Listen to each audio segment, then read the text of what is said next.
मधु एक सरकारी बैंक में कैशियर के पद पर काम करती थी, तो उनका मायके आना जाना कम ही हो पाता था। पति विशाल जी भी अच्छी पोस्ट पर थे, तो साल में मात्र एक हफ्ते के लिए ही वो मायके जा पाती थी। बच्चों के करियर व पढ़ाई के चलते उनका रक्षाबंधन या भाई दूज पर भी आना जाना कम ही होता, क्योंकि नौकरी और जिम्मेदारी उन्हें इसकी अनुमति कम प्रदान करती थी। वे हर रक्षाबंधन भाई भाभी को राखी और गिफ्ट कुरियर करके ही तसल्ली कर लेती थी, और साथ में एक अच्छी राशि अपने भाई रितेश के अकाउंट में ट्रांसफर करती, जिसे उन्होंने अपने बेटे जैसा ही प्यार किया है शुरू से। उसकी नौकरी लगने तक खूब आर्थिक मदद भी देती रहती थी। उनका छोटा भाई एक उच्च प्रशासनिक अधिकारी बन गया था, तो भाभी भी अच्छे परिवार से ही आई थी। अहंकार होना स्वाभाविक ही था। भाई के फोन धीरे धीरे आने लगभग बंद ही हो गए।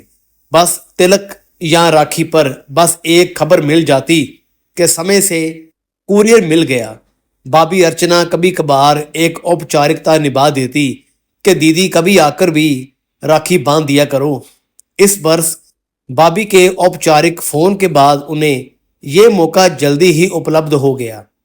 इत्तेफाक से उनके पति की मायके के शहर में 2 दिन की ट्रेनिंग आ गई, तो उनका मन भी हो गया कि क्यों ना मैं भी छुट्टी लेकर इस बार भाई को राखी बांध आऊं।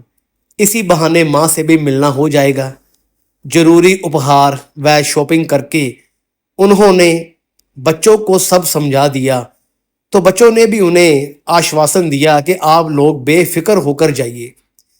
जब वह इस सरप्राइज यात्रा के बाद मायके पहुंची, तो उन्हें घर के बाहर छोड़कर उनके पति तुरंत ही ट्रेनिंग इंस्टीट्यूट को रवाना हो गए कि कल रक्षाबंधन की सुबह मैं तुम्हें यहीं से रिसीव कर लूंगा।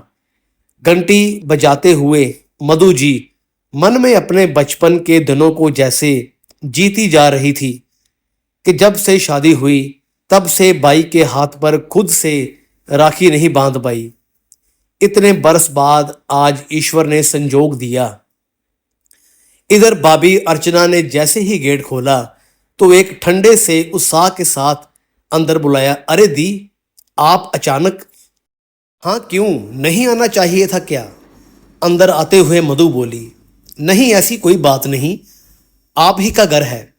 मधु का तो सारा उत्साह ही बुझ गया। खैर, चाय नाश्ते के बाद वह माँ के कमरे में मिलने चली गई। वास्तविक खुशी सिर्फ माँ के ही चेहरे पर दिखी बेटी को देखकर। शाम तक भाई रितेश भी आ गया। भाई के साथ मिलने के बाद मधु थोड़ी देर के लिए गेस्ट रूम में आराम करने लगी। थकान की वजह से हल्की सी झपकी लगी ही थी कि कुछ खुसर मुसर की आवाज से उसकी आंख खुल गई। दीदी आज अचानक कैसे आ गई? ये रितेश की आवाज थी। मुझे क्या पता, मैंने तो बस एक ऐसे ही कॉल कर ली थी कि कौन सा आती है, अर्चना ने कहा। मुझे क्या पता था कि सच में ही आ जाएंगी। कल मुझे भी अपने घर राखी बांधने जाना था, और इनके आने से मेरा तो सारा प्रोग्राम ही बिगड़ गया। आपको 2 दिन की छुट्टी बड़ी मुश्किल से मिली थी, और भैया भी बिजनेस के लिए नैनीताल जा रहे थे, तो मेरी ट्रिप का तो पूरा प्रोग्राम अब फुस ही हो गया समझो। एक खर्चा और बढ़ गया। अब भैया मेरे लिए एक डायमंड का ब्रेसलेट लाए थे, तो रिटर्न गिफ्ट में भी मैंने पहले ही अच्छा खासा खर्च कर डाला था। चलो छोड़ो, अब चाय पिला दो एक अच्छी सी अर्चना। अब मैं भी थोड़ी देर दीदी के पास बैठ लूं। मधु ने भाई को उसी कमरे में बुला लिया जहां उनका सामान रखा था। उनकी पसंद हमेशा ही बेहतरीन रही थी, तो उन्होंने सबको उनके उपहार जैसे ही दिए, सारा सीन ही बदला लगने लगा। अब एक दूसरा ही मुखौटा उनके सामने था, उनके अपनों का। अर्चना और बच्चे भी अब कुछ दूरस्थ ही बातचीत कर रहे थे। अब अंदर अर्चना को ये चिंता खाई जा रही थी कि इतने महंगे उपहारों के बदले दिया क्या जाए नंद जी को। इधर मधु जी मन में कुछ और ही सोच चुकी थी। रितेश बच्चों को लेकर बाजार की ओर निकल गया, और अर्चना मेड को रसोई में रात के खाने की तैयारी समझाने लगी कि उसने मधु को अपना सामान समेटते पाया। लगभग आधे घंटे के बाद ड्राइवर उन्हें लेने आ गया और वह मां से मिलकर सीधे कार में ये कहकर बैठ गई कि पति को कुछ जरूरी काम आ गया है। हड़बड़ाई अर्चना उन्हें ठीक से विदा भी ना कर पाई।